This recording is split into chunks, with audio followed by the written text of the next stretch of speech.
Alors voilà, donc on va se retrouver aujourd'hui pour la correction du calcul mental numéro 8. Donc ce que je vais te présenter à chaque fois, ce sont les procédés les plus efficaces pour arriver à la bonne réponse, tout simplement. Donc nous voici partis avec le premier calcul. Donc c'était CM8 qu'il fallait faire pour aujourd'hui en devoir. Et le premier calcul était 25. Je vais peut-être changer la couleur de mon crayon. Voilà, 25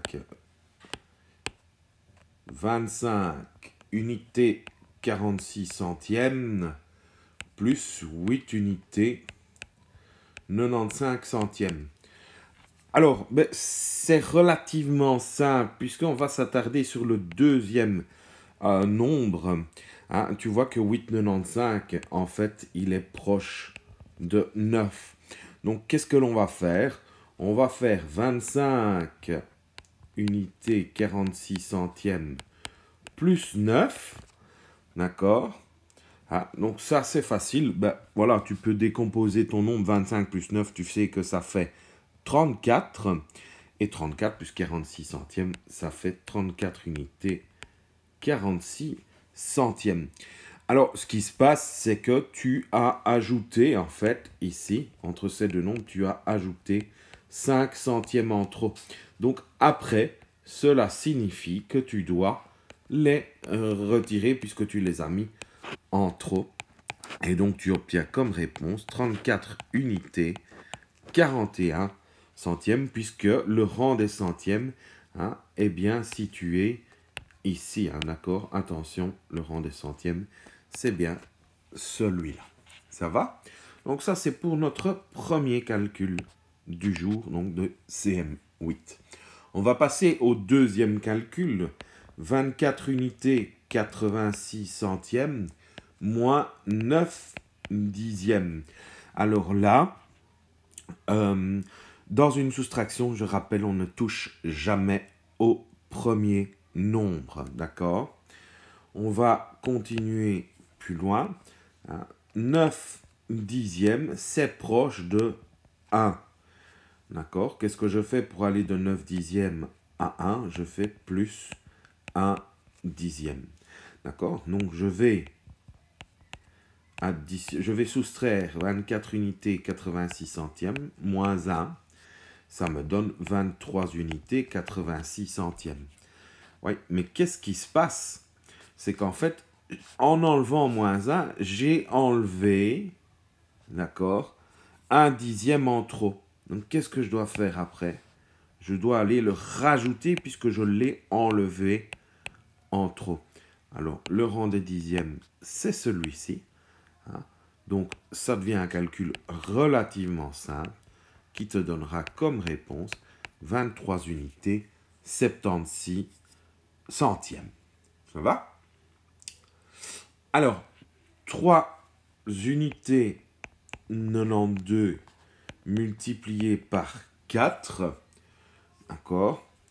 On peut se dire, si on applique le procédé, je fais 3,92 fois 2, ça me fait 7, 90 centièmes 84. D'accord? Et puis je le multiplie encore par 2. D'accord? Et j'obtiens 14. Donc si je multiplie 2 par 7, ça fait 14. 15, 68. D'accord? On peut travailler aussi d'une autre manière et se dire, tiens, 3,92 est proche de 4. D'accord? Je peux très bien me dire, je fais 4 fois 4, ce qui me donne 16 comme réponse. Oui, mais attention, entre les deux nombres, j'ai fait plus 8 centièmes. Donc, qu'est-ce que je dois faire puisque j'ai multiplié en plus que ce qui était prévu? Donc, je dois après le retirer. D'accord? Moins 8 centièmes fois 4. 8 fois 4, 8 centièmes fois 4, ça fait 32 centièmes. 0,32, vulgairement parlant. Et puis, donc 16 moins 0,32, vulgairement parlant, on obtient bien 15 unités, 68 centièmes. Donc voilà la première partie du CM8. Donc je vais effacer tout ce qui est là, je vais supprimer le brouillon. On va repartir, voilà, sur un document vierge. Ok, ça va. Donc on continue, hein, on avait retire 473 millièmes de 4 unités. Alors ça peut te paraître un peu barbare, hein. Donc le calcul en fait est celui-ci. 4 unités moins 473 millièmes. Eh bien, moi ce que j'aime bien faire, hein, tu le sais bien, c'est mon dada, c'est de transformer mes nombres. 4 unités, c'est 4000 millièmes. D'accord? Moins 473 millièmes, il y est. Et là, tu te rends compte en fait que tu as un calcul sans nombre décimal. Et ça va sans doute te faciliter la vie à ce niveau-là. Hein? Tu fais ton procédé comme si tu étais dans une soustraction. Donc 4000, hein, si tu veux vraiment bien décomposer, moins 400. Je rappelle, on ne touche pas au premier nombre. 4000 moins 400 millièmes, ça te donne 3600 millièmes. D'accord? 3600 millièmes, hop là, moins 70 millièmes, ça te donne 3530 millièmes. D'accord?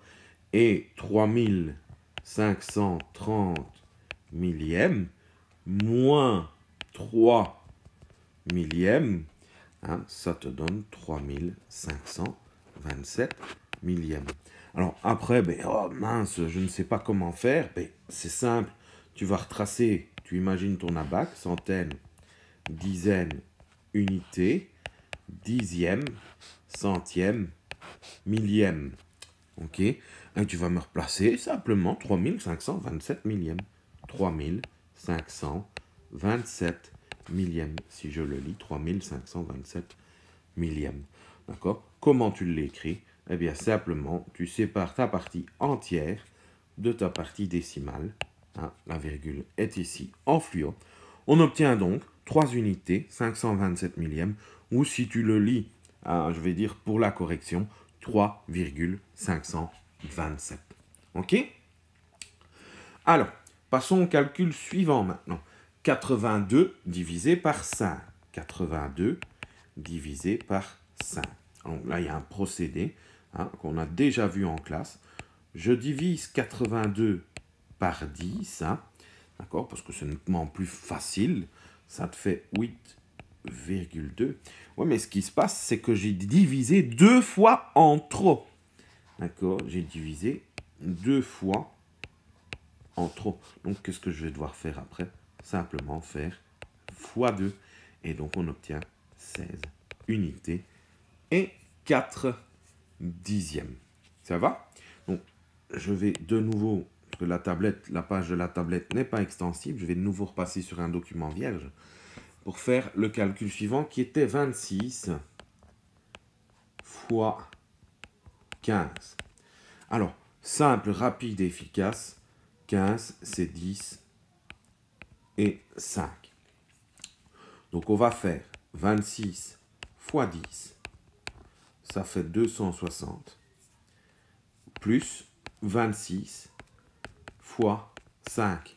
Alors, là, je te donne un petit truc. Ici, tu as déjà le x10 qui est fait. D'accord? Je te rappelle, quand on fait un procédé x5, on multiplie d'abord par 10, n par 10, et puis on fait divisé par 2. Mettons n par 10, il est déjà là. Tu as déjà la réponse qui est ici en fluo. Donc, il te suffit de faire diviser par 2. Et donc, ça te fait 130. Tu n'as même pas besoin de calculer, puisque... Enfin, si, tu dois faire ta division par 2, puisque tu as déjà, en fait, une partie du procédé qui est réalisée auparavant. Et donc, ça te fait 390. Alors, 171, pardon, divisé par 50. Même principe que divisé par 5, mais là, on va diviser par 100. 171 divisé par 100. Ok, qu'est-ce qui se passe? Je fais x2. Je divise 2 fois plus que prévu. Donc, si je divise 2 fois plus que prévu, pour rééquilibrer la balance, je dois faire x2 après. Ça va? Donc 171 divisé par 100, 1, une unité 71 centièmes, fois 2, ça fait 3,42. 3 unités, 42 centièmes. Calcul suivant, multiplie 36 par 9. Alors 36 fois 9, je vais faire fois 9, tu sais que c'est proche de fois 10. D'accord? Donc tu prends une fois en trop. Donc si tu prends une fois en trop, après tu vas devoir l'enlever. Ok? Donc on va commencer par faire 36 fois 10. Ça fait 360. Et ensuite tu vas enlever la fois en trop, c'est-à-dire tu vas enlever une fois 36, c'est-à-dire 36, ce qui te donnera 324 comme réponse. Alors, passons au calcul suivant. Donc de nouveau, je vais supprimer mon brouillon. Voilà, je repars sur une page vierge. Ok, on y est. Donc, 4 unités 91 fois 8. Alors, quand tu as le procédé fois 8, tu pourrais très bien te dire que tu fais x2, x2, et puis encore x2. Mais ici, ça va s'avérer un peu laborieux. Hein. Après, c'est correct, tu verras si tu arrives à la bonne réponse, mais en utilisant le procédé ici, tu risques de te tromper au niveau de la réponse et de complexifier ton calcul. Donc, regarde bien ce que je vais expliquer. Écoute surtout, c'est ce qui est le plus important. 4,91, d'accord, c'est proche de 5.